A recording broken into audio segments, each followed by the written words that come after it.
Alright. Hi guys. Thanks for watching Kamicast. My name is Luke Lahens, and here is my guest star, Ishmael Williams. Mm-hmm. So yeah, and today we got actually 4 things to talk about today, and pretty good ones too. We got Battlefield subject between Mirror's Edge 2 that's going on right now. That's going on in the internet. And then we got the Wii U, and also we got the Lincoln, the movie that just came out recently, Mm-hmm. over in the theaters. And then one thing, I think I'm missing something out of it too. Far Cry 3, Far Cry 3, yeah. which is the last thing. So the four things will basically be Mirror's Edge 2, Wii U, Lincoln, and then Far Cry 3. Yeah, pretty much. Mm-hmm. Yeah. And so far, what do you want to start off with? We're going to start off with Far Cry 3, which is basically this open-ended kind of play it the way you want, but somewhat scripted, a little linear, but play it the way you want kind of game. Uh-huh. And it still has a lot of the old mechanics from the old Far Cry 2. There still are outposts and things like that, and there's still that amazing fire engine where you can cause things like forest fires. But basically, at the base of the game, you come on the island. You're just if you've already seen the trailers, you're a tourist, and then things go wrong. There are gangs. There are people with drugs. There's wild animals trying to kill you, and basically the whole point is your survival in the game. Mm-hmm. And you unlock more parts in the game as you go through the story. But there is a level of freedom that allows you to go around and just deal with people and deal with the animals and deal with the game the way you want it to, which is the whole point. And I've been hearing that. From sources that have gotten copies earlier, that it is something to look forward to, really something that you're going to want to play. It looks really cool. Oh yeah, and I noticed that even from last take I mentioned, there's our skill levels. Like when you add tattoos, they're pretty much that's pretty much like a rank, like a skill system. Like you have one tattoo right here, and then the more skills you gain, you add another tattoo right here. So pretty much all those tattoos just keep rolling.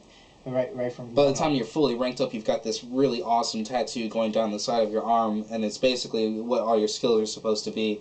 And I'm sure it's going to look very cool by the time you reach the in-game content. Oh yeah, I think so. And I tell you something, I never played the previous Far Cry's, never. But I would like to see and play Far Cry visually on my own, and see how it will work for me. See how awesome it is. It does. I know. I mean, I've been around since Far Cry 1 came out. When 2 came out, of course, 2 came out only a few years ago, so yeah. It wasn't too far. It didn't get quite the acclaim as Far Cry 1 got. It was an okay game, but it was just too flawed. Oh yeah. As at the time of release, a lot of mechanics that didn't work. So yeah, and that's something I'll be excited about, and if it works with the Far Cry 3. With Far Cry 3, and it fixes things they haven't fixed with. From the previous game, if they can fix up the stuff like bad outposts, some bad mechanics going on, if they can get all that coming together, they're gonna have a really good game. Because I thought the first one looked great. Because actually, I've seen gameplay footage with first one, and it was amazing. And I've played the first one. It's pretty fun. It's kind of a wacky story, but it's pretty fun. So anyway, we're moving on to All right. Do you want to talk about Lincoln? You know what? I'm gonna go on with Lincoln too. So yeah, well, Lincoln, I've seen it in theaters actually since last week actually. Last week, I was over at down Miami, and me and my dad decided to watch Lincoln, which is actually a great historical movie. And I went there, and I have to say though, there's no action with the movie whatsoever. And if you're gonna expect like Civil War action, you're not gonna expect anything except for the introduction of the movie. That's the only thing you're gonna see, because pretty much throughout this movie, and what Steven Spielberg, that filmed this movie, wanted to tell the story about Lincoln, which is pretty interesting. Yeah, if you're looking for an action movie, that's not what this is. This is a movie about the conflict and trials of Lincoln as he decided to pass, or as he came to pass about the 13th Amendment. Yeah, and no action involved. It's mostly dialogue, and I know you're gonna go falling asleep in this movie. So, and I know most. Unless this is something that really gets your fancy. Yeah. And if it is, then it might really be worth going to get if you want to see. Oh yeah, definitely. And to me, Lincoln is very interesting with the background he's going through, and he's going through with the family, and even with Congress. I mean, that's something he was going through even to the day. I know there'll be parts that may not be true even in Lincoln's point of view, and Lincoln's point of view. Sorry about that. But then again, it's something I'm interested because I'm a history guru myself, and I love looking stuff in the past.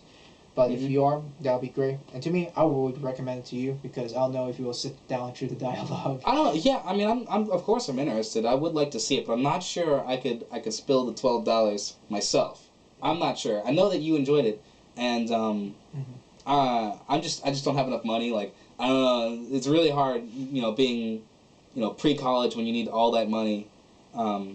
No, yeah. But yeah, we'll see. But we'll see. Just watch in your spare time, like when it comes out on video. So I mean, it's pretty interesting. So I'll give this a thumbs up. So go ahead, take a look when you can. So next, Mirror's Edge 2. Mirror's Edge 2. Which there has been a wind of a whisper a bit going around that DICE is not just a Battlefield factory, but they are working on, or at least they have a small team working on Mirror's Edge 2. There has been no info of anything like the return of the character Faith, which we'll probably see. Well, There's just been basically no info about this game, what it will have, what it won't have, what it will do better than it did in the last game. The last game was wonderful. It had some flaws, but the last game was wonderful. Yeah, Loved it. I loved it because you could just climb rooftops, which makes it fun, even just for a first person game. Like it's not a first person shooter. Yeah, it was revolutionary for the FPS genre, which I mean you can't even really call it a first person shooter. There were some shooting segments. But this game was really about the free running, and it wasn't in third person; it was in first, which made it so immersive and so cool. You can't even call it an FPS. Yeah, you can't even really. You can call it a first person action adventure. First person action adventure, kind of. Yeah. Yeah. A flip-pap. I don't know. A flip-pap. I don't know what you could call it because it was revolution back then, and to me, I would love to see a second game because I was one of those guys that loved the game when it came out. Anyway. Basically, what we're going to move on to is the Wii U release titles of the Wii U, which would be Super Mario Bros. U, Super Mario Bros. Or Super Smash Brothers Universe, which is the window of information we got of, and Scribblenauts Unlimited. So basically, Scribblenauts Unlimited, you have just this kind of open book. It's just a book, and you just write and you just bring things to life, and it's all creative, and it's really amazing if you go see it. There's almost nothing you can't do, and the things that you can't do, you can create, and you can bring those things to life. Oh yeah. And so we're moving on to Super Mario Bros. U. You have this game that is really reminiscent of the old Super Mario Bros. From before Super Mario World, before Super Mario 64, things like that. It's those old ones with like the Tanuki suit and all those weird level types, and those are really cool. I think I was watching some stuff about it, and I feel like if I had myself a Wii U, oh god, I wish I did. But that would be an amazing game to play. It would. Because it feels so nostalgic, I suppose. Oh yeah, it's, for real. Like to me, I love Melee. I think Melee was my favorites, but oh yeah. Nintendo game. And yeah, my favorite Nintendo game. But I think Wii U. I'll give Wii U a try because I know there's some fans that didn't like Brawl, but because it was just different. But yeah, it's just different. But to me, I'll go ahead and give it a try. So that's something I would love to do. So if I had the Wii U, but gosh, that's a lot of money for you. Well, it's basically all the info about the Wii U that we're gonna have right about now. We will be bringing you some later, of course. Things like Zombie U, things like gosh, I can't remember what the other one was. I don't know. There's Ninja Gaiden 3. Ninja Gaiden 3. Things that are being re-released on the Wii. There'll be plenty more of that. So. Yeah, and hey, stay tuned because we're gonna be bringing some more on the way. My name is Luke. And Ishmael Williams. Yeah. This has been Kamicast. Kamicast, and I'll see you next time. Okay, on episode 6. Take care.